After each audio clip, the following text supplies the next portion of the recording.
and they can't work on the new stuff. So this is another big deal, or as Joe Biden would say, a big effing deal.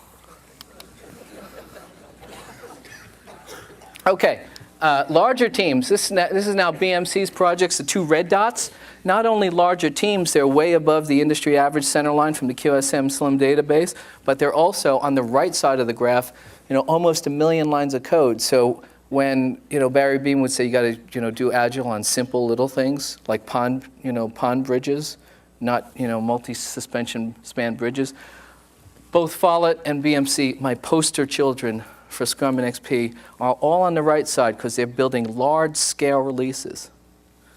So BMC uses large teams, Follett uses average-sized teams. Faster schedules. Follett has really fast schedules, right? But BMC also has hyper-fast schedules. Defects. Follett's defects are way below the average, right? About 50% fewer, right? And BMC's, when you average these two, you can't see it on the graph, but it's 11% fewer. Those 2 red dots are supposed to be up here. And there's one right there. You see that blue dot?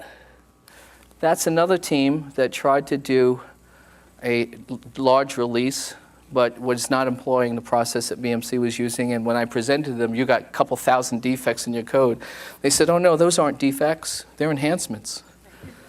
Right, So I said to Israel, how'd you do it? And he said, we have a secret sauce. I said, secret sauce? What's in the secret sauce? And he said, well, these are the ingredients. And when you look, they've written down what their best practices were around the secret sauce recipe. Now, I was so fascinated with this, I asked Mike Lunt, I would like you to be a co-author contributor to this Cutter report that I want to write. Would you do it? And so he said yes. So the secret sauce recipe isn't here. And it's free for you. I highlighted this part because of the emphasis of the communication. I think without a Scrum process where the discipline was daily stand-up meetings at India-friendly times, 8 a.m. all the time so that they can go home to their kids, even though it's still late for them, like 9 o'clock at night.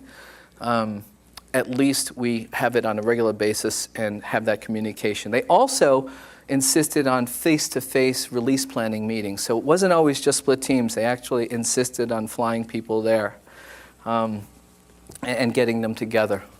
So that was fascinating. So again, more on this is in the report. Third case study. So I met this guy named Bart Murphy, and he said, hey, we're building systems with this agile environment. We'd like to take a quick look at how the metrics look like in our environment. So I walked around, and you might have seen me even today with my little red camera taking pictures of all you guys. You're going to be in my next presentation or on my blog. So be careful if you see me with a camera. I'm not an Asian tourist. I'm a blogger. And I'm taking pictures of people's smiley faces. How do they work? What does it look like? Because it's not just numbers, it's stories. It's stories about people. And who doesn't like looking at family pictures of people, right? I mean, that's why the iPad is so cool, digital photo frame as well. So this is what it looks like. I think I saw the guy with the ponytail somewhere in this audience, right? Yep. There he is, he's waving his hand. This was really interesting because you could feel the energy among the room. People like what they're doing. Again, that's the sense of co-location. And here's their data. Staffing. All of those blue dots are a sample of Agile projects that I scooped out of our database for kicks. It's about 5, 6, 7, 8, 9 companies. And then the 2 red projects are the quick solutions releases. And they can tell you more about it than I can, but the quick nutshell of it is they were reverse engineering releases that they inherited that were absolute crap. And they had to rebuild it for the client and be able to redeploy it. So interestingly, they use small teams. In this scenario, I mean, Kent Beck says Agile works best in small to medium teams. They use small teams. When you look at the blue dots, how many are above the line? Those are the projects that use large teams. Now, fascinatingly, a lot of the Agile projects that I collect use giant teams.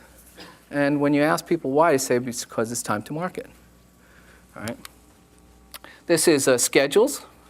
Now, because they were reverse engineering ugly code plus doing production support and having to peel people off the team to do other things, the schedules were about on the median, right about the 50th percentile. So, okay, small teams, but still decent schedules. I mean, so these things are interrelated. All right, generally, large teams have faster schedules. Small teams tend to have longer schedules. They use small teams, but their schedules were not necessarily longer, even with inheriting crap code and having to do production support. But this is the thing that really freaked me. The bug rates. You know, there's a belief that Agile enables clean code. And I asked Bart about this data. I said, wow. I said, do you know that on your larger release, which is about 100,000 lines of code, you should have experienced like 300 some odd bugs in your backlog, in your defect burn down, and you only had 30. And that puts them at like the leading edge, because lower in this case is better. And they're like the envelope, leading envelope of all the data that I collected, even in spite of the things that were working against them. So this was like Agile was the secret sauce for their environment. And there's another guy in the room here named Alan. Alan, are you around? Down here, Mike. There he is. There's Alan. He told me a lot about the backstory that was going on in these projects, and I said, it shouldn't have this kind of performance, but it does, and that's really remarkable. So more from Alan on this case study, Israel on the previous one. Now, as I wrap here, and then we'll go to questions, going back meta for a minute, we're not looking at individual companies and case studies, but looking at Agile as more data starts streaming in. I get more blue dots on these graphs. So this is time to market or schedule in the upper left. It's a scatter diagram. Smaller projects on the left side of that graph, larger projects on the right, folks in the middle. The upper right is effort, so how many person hours, person days, person months of burn, based on a team of 10 people, 20 people over the schedule. The lower left is the average staff, typical ways that people ramp up their teams. And the lower right is bugs during QA, just before production. You could say, let's just take off the industry average lines for a minute and click on in our tool that allows us to do this and do a curve fit through the data. The center line is the average schedule, average effort, average team size, average defects for only Agile data. And then we strip off the blue dots and we get these corridors of Agile patterns. Now, if you have Agile data and you want to see how your purple dots plot up against schedule, effort, defects, and headcount, you can do it like that. And this is exciting to me because we're starting to hit like an acceleration curve of being able to talk to what's happening with real data so that it's not just, I'm calling waterfall projects bloated or heavy and I'm agile and lean and, now we're getting personal, Now we're talking, from a standpoint of what's the evidence say? So it's no longer anecdotal, it's real. So whether you're building systems for medical, healthcare, where maybe low defects is really important, really important that in flying planes. We have a question over here. Questions, first there and then here, yes. I just had a question because I noticed nowhere in your metric discussion do you talk about the level of experience of the developers. And I would think that has to come into play as far as how rapidly these things are overturning. I think it does, but I also agree with, it's not in the case studies, but it was there. In the Follett software case, domain knowledge was a specific thing that they explicitly said to their people, don't leave, don't leave. This could be a whole new way of working. Don't give up yet. The CFO may not win and send all the work, in a conga line out the door to another country. Hang in there. And they specifically retained people with lots of years of experience to mentor the junior people and work in pairs. And so, I summarize this stuff as domain knowledge moving quickly. So while it may not have been there, and I think Israel Gatt can talk about it too. I mean, Israel would probably know firsthand the people that were on the release 2.3 and 2.4 team. Israel, do you want to say anything about domain knowledge in your teams? Do we have a microphone for Israel? The results that Michael showed, the graphs of time to market and productivity and quality, were achieved after 2.5 years of doing Scrum day in and day out. So those were people that, in addition to many other qualifications that they picked along the way, were very experienced at the point in time that Michael came in how you really do Agile well. And I can tell you that we had all kinds of setbacks before we got to this level. So you can expect to get those results and better results, but don't expect them overnight. Thank you, Israel. He reminded me about something that I didn't say that's really important. The two sets of data from BMC and Follett were green dots and red dots, but if I were to go back to that trend line on defects, where the other companies in the sample were blue dots, they were also agile teams, but not at the level of experience that Follett and BMC had, and 2/3 of the projects had higher defects than even waterfall projects. Okay, so, it doesn't happen overnight. Sometimes the transparency gives you an unexpected outcome that kind of shocks your system, and a couple times I had to present to teams and say, you have higher bug rates than the industry average. And they're like, no, we don't. And then corporate denial can kick in, and people do funny things under denial. But at the Harvard Law School, where I studied organizational theory and conflict theory and mediation, because there's a lot of conflict in technology projects, there's something called anti-learning defense mechanisms.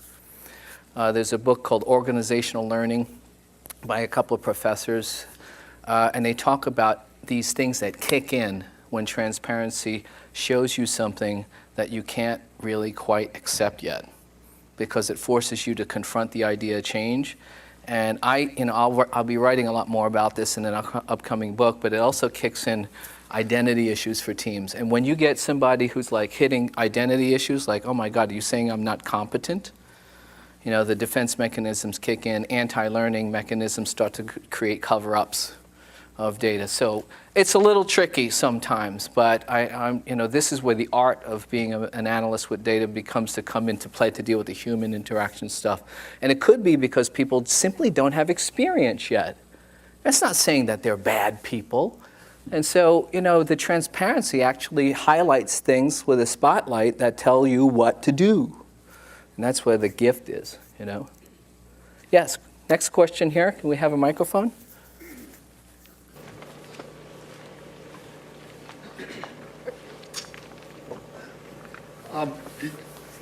Were you able, or have you measured quality at different points? For example, finding defect reduction is the most expensive. Then as you begin to move to the left, user acceptance testing, end-to-end or integration testing, and then even testing that acceptance testing inside the iteration. Do you have any data on that and how it compares with averages? That's an excellent question, and precisely because we're building things in 2-week, 3-week, or 1-month iterations, and we're doing basically what is a waterfall life cycle all at once, and capturing defects early. What we find is that the Rayleigh curve for defects, where they build up to a peak and we tail down, the peak of that curve moves to the left. And so what's left at the end should be fewer defects to contend with because you found them early.